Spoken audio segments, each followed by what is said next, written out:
This happened like my first year, and I was across the hall, so now I'm in Angulo's room. And in this part of the building, there are these they were old like ventilation shafts, and so the air would circulate, but they're like just big enough that a student could fit in there. I had planned a Kahoot, and it was a great time. The students were doing great. All of a sudden, somebody won, and at the end of the game, and I hear like "woohoo" coming from the wall, and there was a student. His name was Alex Jarvis. He hid in my room at the beginning of class and stayed for 20 minutes until we finished this Kahoot. So he like went through half the class like stuck in the wall, and then was able to win the Kahoot without seeing the answers, like seeing the questions and just hitting random answers. So that was one of the strangest things that's ever happened in my time here at City High. Don't try this at home. Oh, this is cool. The year was about 1988 or so, and Mr. Mullenberg, who retired from here a few years ago, was teaching in what's now the advanced biology classroom. He was teaching, and a full-size deer jumped through the window.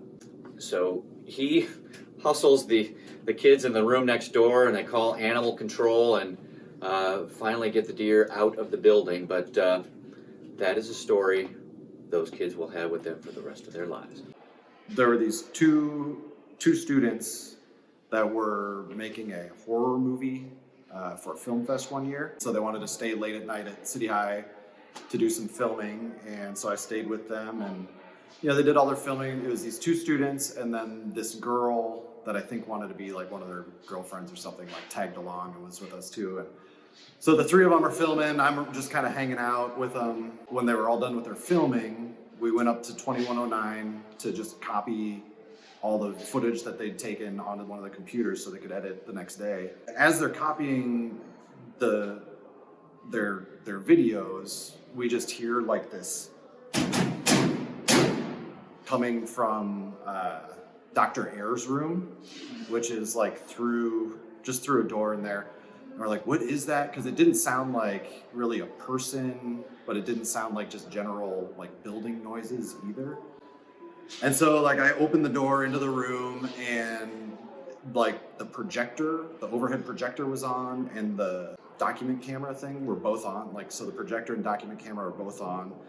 It's just kind of like, whatever. So I turn off the projector, I turn off the Elmo, we go back, we just keep doing it. About like 4 or 5 minutes later, like we hear just like that banging type noise again. And so I'm like, that's really strange. Go back into the room. Once again, the projector and the Elmo are turned on in Dr. Ayer's room. I'm just like, this is a little too weird. So that time, I asked one of the other guys to go in the room and turn it off because I'm like terrified of this sort of stuff. So he goes in, he turns off the projector and the Elmo, and everything's fine. We're there, I don't know, maybe 10 minutes more. We hear that banging again, and I'm like, I'm not going back in there. I'm not gonna go back in there. These two guys, the girl we're with, and then me, so we're in this like line going into the room, and they cross into the room, and so 3 of them are in the room, and as soon as I like step my foot in, we hear the banging, the projector turns on, I freak out, I push the girl as hard as I can into the room, and then I just ran out of the building. I just ran as fast as I could out of the building. They were right on my heels, and then we just didn't go back in the rest of the night. And that's my horror story from City High School.